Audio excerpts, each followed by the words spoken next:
Covid 19 में ये जो कोरोना का पूरा स्टेज चल रहा है, बहुत सारी जगह में केंद्र की सरकार विफल हुई है, कई जगह राज्य सरकारें विफल हुई है। आज मैं स्वास्थ्य मंत्री डॉक्टर हर्षवर्धन से एक अपील करूंगा। सर, आप टेलीविजन में बहुत कम दिखते हैं, लेकिन क्या आपको मालूम है कि पहाड़ी वाले जो गुरुद्वारा हैं गिरधर कैलाश में, उन्होंने ऑक्सीजन लंगर शुरू कर दिया है कोविड 19 की। लेकिन इन्हीं सिखों के बारे में जब कंगना रनौत जी टिप्पणी करती थी किसान आंदोलन में, उन्हें ये खालिस्तानी दिखती थी। बीजेपी के लोगों को ये सिख खालिस्तानी दिखते थे, लेकिन किसान आंदोलन में भी आपने इनका सेवा नहीं देखा, इनका लंगर नहीं देखा। कि माननीय स्वास्थ्य मंत्री, आप कोरोना को निपटने में फेल हो गए, भारतीय सरकार फेल हो गई, तो क्यों ना कोरोना को निपटने के लिए हम सिखों को दे दें, हम गुरुद्वारों को दे दें। क्योंकि अगर गुरुद्वारों को दे दें तो आप जानते हैं कि कोरोना पर भी हम जीत हासिल कर पाएंगे। क्योंकि सिखों में जो हौसला है, उनके धर्म में जो हौसला है, उनके धर्म में मानवता के लिए जो हौसला है, वो हर किसी में नहीं है।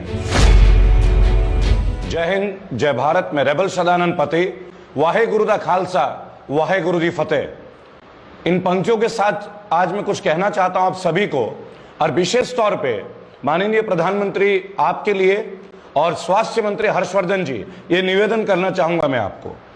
मैं निवेदन करना चाहूंगा कि कोविड 19 में ये जो कोरोना का पूरा स्टेज चल रहा है, बहुत सारी जगह में केंद्र की सरकार विफल हुई है, कई जगह राज्य सरकारें विफल हुई है। लेकिन एक चीज है जो हमने देखा है हमेशा, कोई नई बात नहीं है, कि हमारे बीच एक कम्युनिटी है जो कभी भी कोई परेशानी हो, देश के लिए वो समर्पित रहे हैं। जी हां दोस्तों, मैं सिख कम्युनिटी की बात कर रहा हूं। सिखों का जो हमारे प्रति कुर्बानियां हैं, उसको केवल शब्दों में हम नहीं बयान कर सकते, और वो आज से नहीं है। चाहे हमारे भारत के बॉर्डर की रक्षा की बात हो, चाहे आर्मी की बात हो, चाहे साधारण जीवन की बात हो, कहीं भी कोई बात हो, सिख हमेशा आगे आए। जब भी हमें कोई परेशानी हुई, आम भारतीयों को परेशानी हुई, तो सिखों का जो दान है हमारे प्रति, जो उनकी एक भावना है और वो जो जज्बा है, उसको हम सलाम करते हैं। दोस्तों, इस बार मैं रेबल फाउंडेशन से रेबल सदानंद पति अपने आप को बहुत गौरवान्वित महसूस करता हूं जब सिखों ने ऑक्सीजन लंगर शुरू कर दिया। ये बात वही हुई कि अगर आप चाहें तो सब कर सकते हैं, आपके अंदर एक इच्छा शक्ति की जरूरत है। लेकिन अगर आप संकल्प लेते हैं तो ही कुछ कर सकते हैं।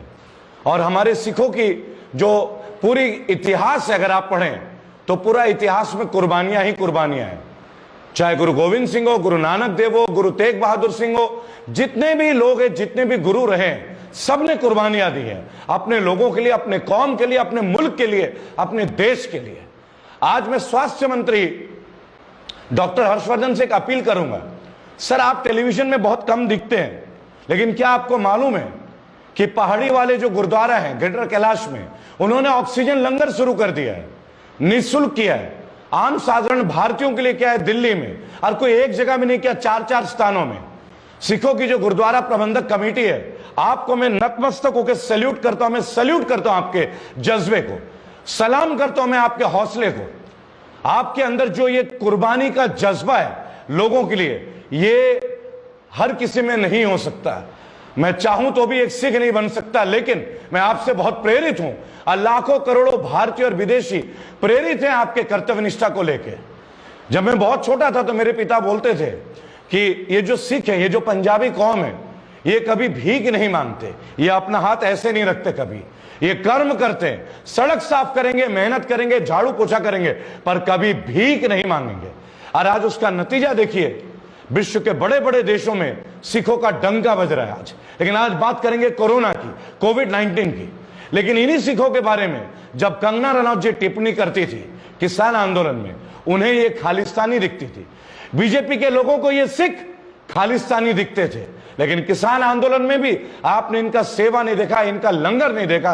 किस तरह सड़क में भूखे किसानों को ये खाना खिलाते थे, पानी पिलाते थे, पिज्जा भी खिलाया, हर काम किया, मेडिकल फैसिलिटी दी। आज कोरोना काल में भी वो किसान आंदोलन में सहयोग कर रहे हैं। आखिर कहीं ना कहीं ये सिख कुछ ऐसा करते जो हमारे दिल के अंदर अपना ये मकान बना लेते हैं। और वक्त है कि हर भारतीय आज एक स्वर में ये बोले कि माननीय स्वास्थ्य मंत्री, आप कोरोना को निपटने में फेल हो गए, भारतीय सरकार फेल हो गई, तो क्यों ना कोरोना को निपटने के लिए हम सिखों को दे दें, हम गुरुद्वारों को दे दें, क्योंकि अगर गुरुद्वारों को दे दें तो आप जानते हैं कि कोरोना पर भी हम जीत हासिल कर पाएंगे, क्योंकि सिखों में जो हौसला है, उनके धर्म में जो हौसला है, उनके धर्म में मानवता के लिए जो हौसला है, वो हर किसी में नहीं है। और मैं हमेशा से बोलता आया हूं, हम धर्म की बात कभी नहीं करेंगे, पहले इंसानियत की बात करेंगे। जब भी वो बोलते हैं वाहेगुरु दी खालसा वाहेगुरु दी फतेह, तो बहुत बड़ी बात है। मैं निरंतर बहुत सारे सिख लीडरों से मिलता रहा हूं, किसान आंदोलन में मिला हूं, और मैं उनके जज्बे को देखता रहा हूं। बीमार हो गए, ना जाने कितने लोग शहीद हो गए, लेकिन उसके बावजूद आज वो किसके लिए लड़ रहे हैं? हमारे और आपके लिए। इस कोविड के बुरे विस्मय परिस्थितियों में भी सिखों ने अपना हौसला नहीं खोया, एकजुट होके, एक मुश्त होके अब वो ऑक्सीजन का लंगर डाल रहे हैं। जब आप इस वीडियो को देखेंगे तो इस वीडियो में बहुत सारी चीजें आपको देखने मिलेंगी, और मैं आपको बताऊंगा, मनप्रीत जी जो कि एक एनजीओ के वर्कर हैं, मैं उनके हौसले को सैल्यूट करता हूं। पहाड़ वाले गुरुद्वारा ग्रेटर कैलाश, मैं आपके हौसले को सैल्यूट करता हूं सर। मैं नवप्रीत को सैल्यूट करता हूं। कितने ही लोग शहीद हो गए कोरोना काल में, जब लोग अपने माता पिता के डेड बॉडीज को छोड़ के जा रहे थे ना, तो सिख कम्युनिटी के जो लोग थे, इन्होंने बहुत सारी कुर्बानियां दी, हमारे हौसले में नई उड़ान दी। और मैं जब भी इनकी ओर देखता हूं और जब भी मैं किसी गुरुद्वारे से गुजरता हूं, मेरा यह हौसला अपने आप, मेरा उनके प्रति जो सम्मान है वो बहुत बढ़ जाता है। मैं एक बात बोलना चाहूंगा दोस्तों, कि आप लोग एक बात समझेंगे, ये आज की बात नहीं है। जब देश में बाढ़ आई थी, जब देश में सुनामी आई थी, जब प्राचीन काल में प्लेग आया था, तब भी ये रुके नहीं थे। ये सिख हैं, ये एक ऐसे कौम है जिन्हें योद्धा कौम माना जाता है, लेकिन ये योद्धा वो योद्धा है जो मानवता के लिए लड़ते हैं। ये मानवता के लिए अपने प्राणों का न्यौछावर कर देते हैं। अक्षय कुमार ने एक पिक्चर बनाई थी केसरी, आपको याद होगा, अगर एक बार केसरी को याद कर लें तो रोंगटे खड़े हो जाते हैं। जब एक सिख सबसे कम उम्र का एक बच्चा कहता है बोले सोनिहाल सत श्री अकाल, और वो जलते हुए अपने जिस्म से ये आवाजें निकलती हैं। आप सोचिएगा उन 18 लोगों के बारे में जिन्होंने अफगानियों को भगाया था, खदेड़ा था सारागढ़ी के युद्ध में। लेकिन मुझे बहुत दुख होता है जब उन्हीं सिखों के कुर्बानियों को नजरअंदाज कर दिया जाता है, जब उन्हें खालिस्तानी कह दिया जाता है, जब बढ़ती हुई दाढ़ी को आतंकवादी कह दिया जाता है, तब मेरा हृदय तार तार छलनी हो जाता है। क्योंकि मैं उन्हीं लोगों के बीच किसान आंदोलन में रहा, और आज उन्हीं लोगों की वजह से, उन्हीं से प्रेरित होकर मैं कोरोना में रेबल फाउंडेशन की ओर से कुछ काम अपने हिस्सा का कर पा रहा हूं। मैं आप सबसे विनती करूंगा कि ये जो योद्धा कौम है, ये इतने कम परसेंट में माइनॉरिटी में है, लेकिन ये आरक्षण नहीं मांगते। लेकिन Canada, UK, America, great Britain, Australia, आप जहां भी जाएंगे, इन सिखों ने अपने जीत के झंडे गाड़ रखे हैं। हर जगह इनका वर्चस्व, लेकिन वो वर्चस्व मेहनत से है, वो वर्चस्व मेहनत से। मैं बताऊंगा कि ये सारी अपडेट्स हम सबको समझना होगा कि कहीं ना कहीं सिख कम्युनिटी ने अपने अंदर एक बात बोला कि ये बाबा जी का लंगर है, कभी रुकेगा नहीं।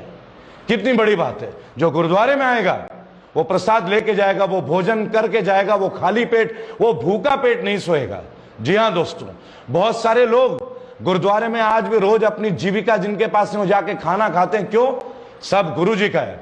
मैं आज आप सबसे एक अपील करूंगा, सिख कम्युनिटी के लिए हम एक मुश्त होकर एक स्वर में हमें धन्यवाद देना चाहिए कि कोरोना काल में जिस तरीके से वो अपने घर से निकले हैं और मजबूर लोगों के लिए, मजलूमों के लिए निकले हैं। आपको याद होगा जब हमारे मजदूर भाई पिछले साल 2020 में सड़कों में भटक रहे थे, तो सिख कम्युनिटी ने क्या नहीं किया।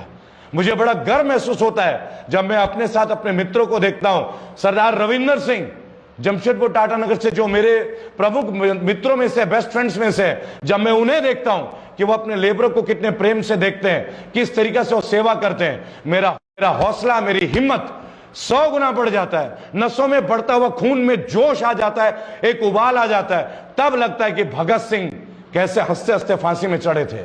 लेकिन दोस्तों, भगत सिंह को इंसाफ आज तक नहीं मिला। आज भी एक महान क्रांतिकारी, बलिदान देने वाले हमारे देश के अमर शहीद भगत सिंह, आप जानते हैं दोस्तों, लेकिन इतिहास में हम उन्हें मानते हैं, लेकिन क्या भारतीय सरकार उनका उचित सम्मान आज तक दे पाई है? मैंने एक दिन एक सवाल उठाया था कि हमारे नोटों में केवल गांधी जी क्यों दिखते हैं, भगत सिंह क्यों नहीं दिखते, नेताजी सुभाष चंद्र बोस क्यों नहीं दिखते? लेकिन सोचिएगा, इतने से कम उम्र में भगत सिंह, शहीद राजगुरु, सुखदेव, अशफाकुल्ला खान सब प्रेरित होते, लेकिन आज कोरोना काल में जो सिख गुरुद्वारा प्रबंधक कमेटी और पहाड़ वाले गुरुद्वारा कमेटी के लोग, जो ग्रेटर कैलाश दिल्ली के और तमाम वे गुरुद्वारा के लोग जो पिछले एक साल में निरंतर सेवा दे रहे, कोरोना पॉजिटिव हो गए, कई लोग हमें छोड़ के जा चुके, लेकिन उसने उनके हौसले को सैल्यूट, उनके जज्बे को सैल्यूट, मैं नतमस्तक हूं, मैं वंदन करता हूं, अभिवादन करता हूं और तमाम भारतीय लोगों से अपील करता हूं कि आज स्वास्थ्य मंत्री और माननीय प्रधानमंत्री से एक बात कहें कि आप हार गए कोरोना के युद्ध को, आप दे दीजिए गुरुद्वारा वालों को, वो हमें पूरे भारतीयों को कोरोना से निजात दिलाने में सक्षम है। और ये बात मैं अपने अनुभव से और उनके अमरत्व के काम से कह सकता हूं दोस्तों, और शायद आप भी मेरी इस बात से सहमत होंगे। अगर सहमत होंगे तो हमारे इस वीडियो में अपने कमेंट जरूर दीजिएगा। उनके हौसले को आइए हम नतमस्तक होकर वंदन करते हैं। जय हिंद, जय भारत।